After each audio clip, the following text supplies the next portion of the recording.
Hey everyone, it's Austin and welcome back to day 107 on my journey to 2000. I'll be playing chess every single day until I reach the goal. Don't forget to like, comment, subscribe, ring the notification bell.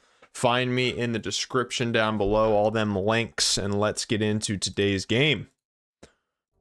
Alright, and into the 10-minute pool we go. See how this goes. I'm playing like trash tonight. I was just trying to warm up with some blitz, but I could not find a rhythm. Like, at all. I hate people that play this garbage, man. In a way, it's kind of... Oh. Wasn't expecting that.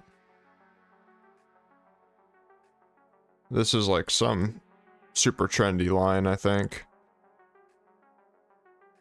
That Carlos Magnusson plays.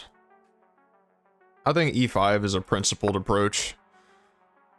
Like, as being someone who knows nothing about this specific opening, I'm just going to develop my pieces naturally and castle.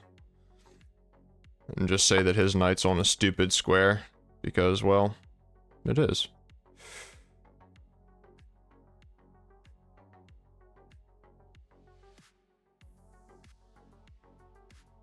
Two attackers, two defenders on that. So I should probably get my bishop out before I move my knight there, just in case my knight gets stuck there for a while. Okay. So he's going full ooga booga. So if I go here, here, here, here, here, here, maybe knight to g3, but then just knight f4. Perhaps knight into f5. I don't really care. Yeah, I mean, let's just develop the pieces. Okay. That move makes sense.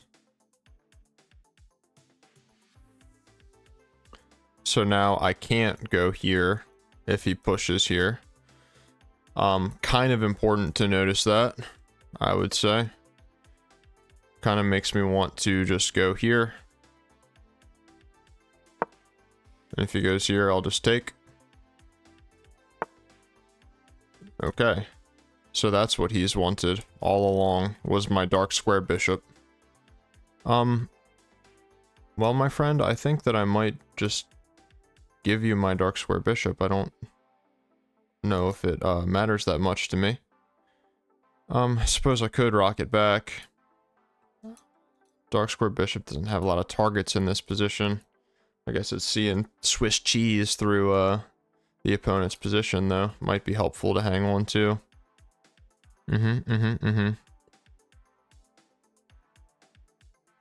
I could take.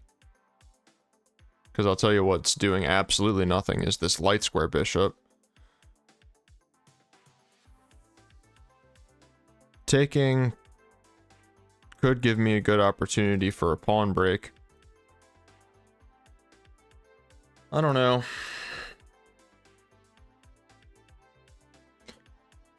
I think in general I should just probably just not take. I should probably go here to go here.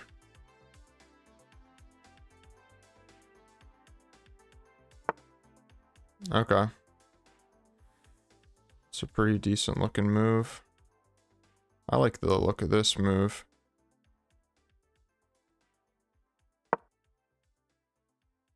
Not seeing anything too scary with his queen just yet. But, you know, soon. Suppose.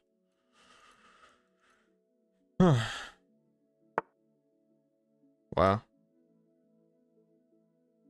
So I have two attackers, two defenders on that pawn right now. If I can find a way to either remove a defender or add an attacker, then I'll be in pretty good shape. Does this check do anything for me? No, it forks my pieces. And,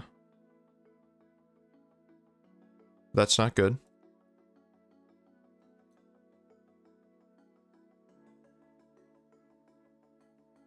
Kind of just want to go here. But I don't want to give him too much time to consolidate. I can also take this while I can. Let's just do that. Keep it simple.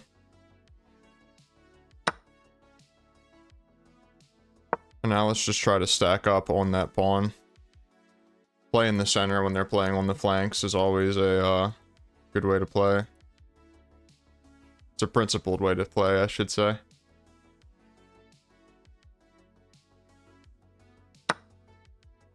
Okay. I'm officially scared now. I guess the idea was now that my knight is not defended anymore, that, that's the problem, right? So if I take,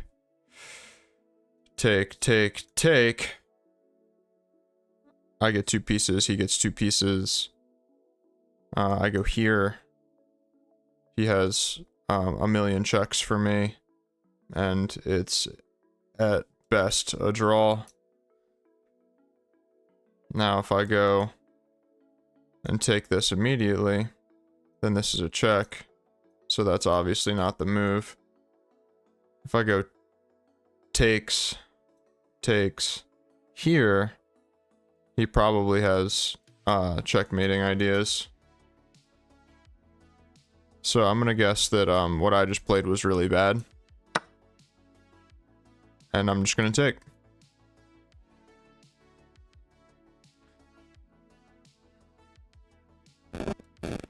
I mean, I guess he's only winning a pawn if I just liquidate everything. Okay, but... No, the young man wants checkmate. I'm calling your bluff.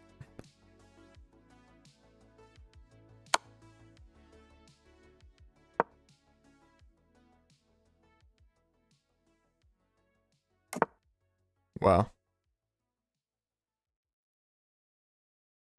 What about this?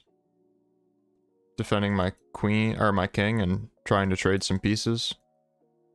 Seems perfectly logical to me. Okay, opponent doesn't want to trade pieces. That's a pretty reasonable thing to want to do, I should say. I don't like where my bishop is, so where should it go? I could think about doubling. Don't really see a need. My knight and the rooks are covering things pretty well. So I think what I want to do is just go here and put my bishop on a bit of this outpost.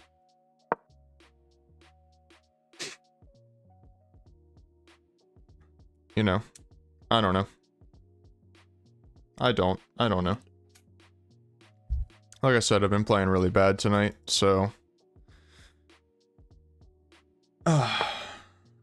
Wow. Okay. Well, let's just go here, because that was my plan. And I might go here and try to give a little check. Make a little something start happening on the queen side now that I feel like I've kind of neutralized what's happening on the king side.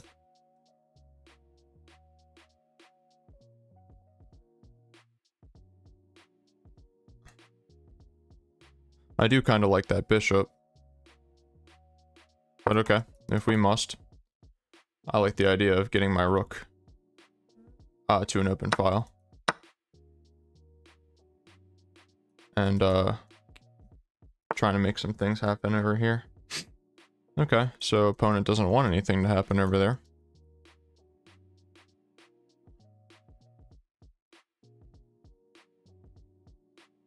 So I've probably played this really poorly in a way where, like, yeah, I'm up material, but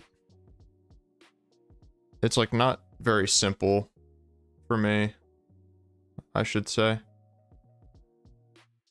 I'm just trying to make sure that he doesn't have any weird moves here. Let's just do this. He does have a weird move, actually. So if I go here, and he goes, you know, rook takes, king takes, he has this check, picks up a pawn. So let's not blunder that.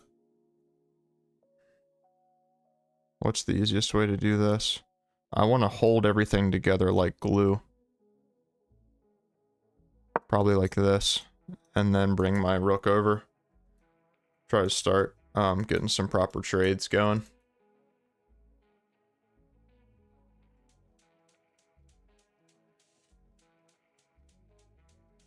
I mean, I guess I could have just gone like here and try to go full aggro with the queen.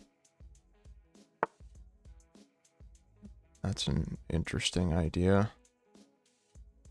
What is the purpose of this? Okay, let's just say I'm up a piece. Try to trade everything off. I mean, I have 2.5 minutes. I actually need to start playing this like a blitz game. So when I start blitzing these moves, you'll have to forgive me when I blunder the entire advantage away. But let's be honest, we've all seen it coming. Get my king in a solid place. And now I want to put my knight in a better place. So my knight's going to come back here. Most definitely. And I would say he should probably go on c5. If the queen tries to take this file, this also helps. Can just do this.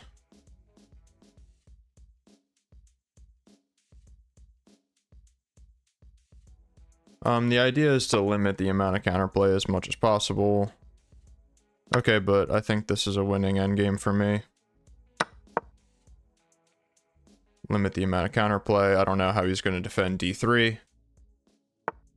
If I had to guess, he's going to try to flag me like a lot of people do. Okay.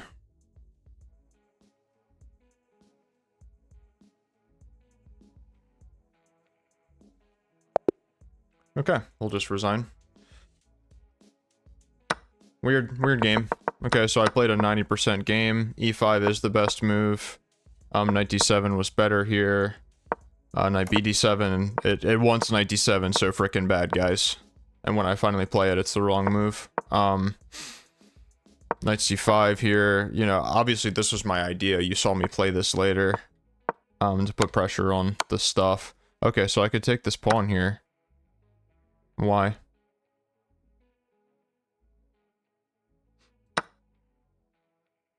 I'm very confused. Excuse me. Oh, it's just a skewer.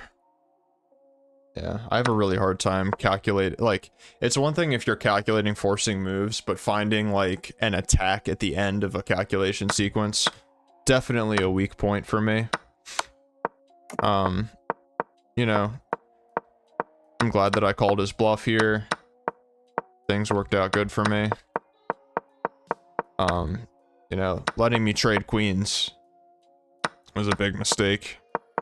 And just very simply, yeah, this is in the point where it said game may have continued from here.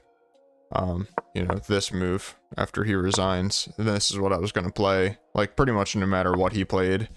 Well, if he played this, I probably would have done this. But it wants h takes. And then this would have been good. But yeah. Okay, so I ended up winning after all. You know, hell of a time usage. Pretty funny. You know, he's way ahead of me on the clock, but when you win the game, what to say? So now that I have diamond, I should start reading all of this. All these coach explanations, right? Yeah, this is not helpful.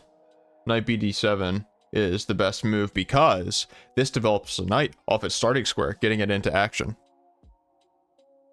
But developing my bishop off its starting square and getting it into action is not good enough.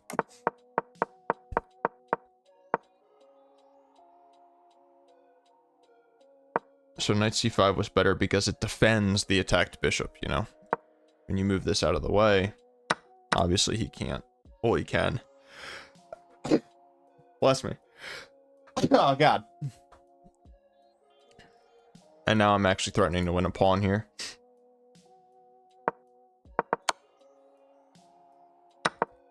Yeah, that was a awesome tactic. This was a mistake. Let's read the coach explanation. The game was close to equal, but now white is in a losing position.